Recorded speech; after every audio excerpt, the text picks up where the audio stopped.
Дэлгүүрт байгаа 250,000 төгрөгийн үнэтэй бараа 11%-аар хямдраад дараа нь дахин 33%-аар хямдарчээ. Хэдэн төгрөг өгсөн бэ гэж. За эхлээд арга 1 2 аргаар удъё. За эхлээд 250,000 төгрөгийнхөө 11% нь олъё.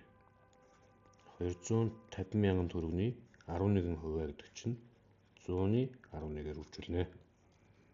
За мэдээж эрг ингэж хураагдаад 2500-11-ээр үржүүлнэ. 2500-11-ээр үржүүлэхээр 27,500 бол. Өөрөөр хэлбэл эхлээд ийм үнээр хямдсан гэсэн үг. Тэгэхээр эхний удаад 250,000 төгрөгөөс 27,500 хаснаа.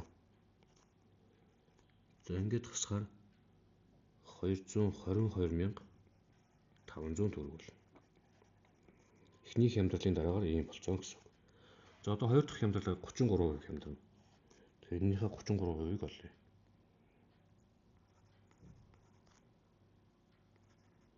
$222,500 төгрөгийн 33% гэдэг чинь 100-ны 33-аар үржүүлнэ. За дахиад энэ нь энэтэй хураагдчихна. Тэгээд 2225-ыг 33-аар үржүүлэхээр 3,425 төгрөг бол.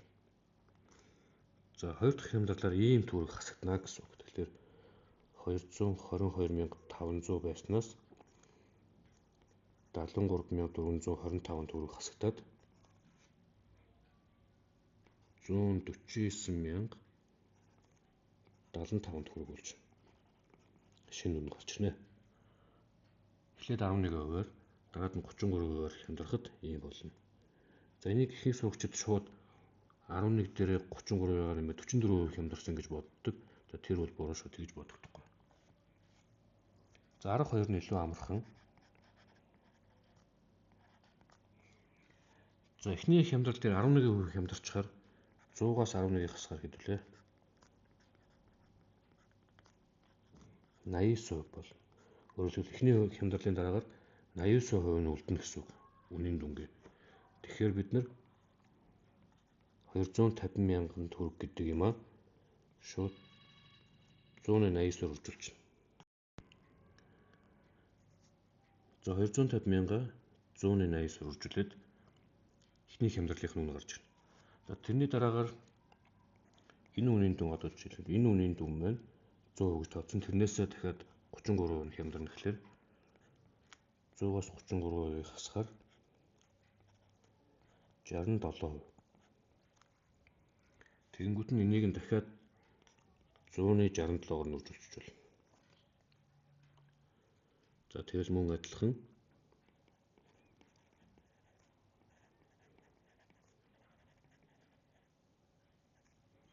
ийм төгрөг гэж гарч ирнэ.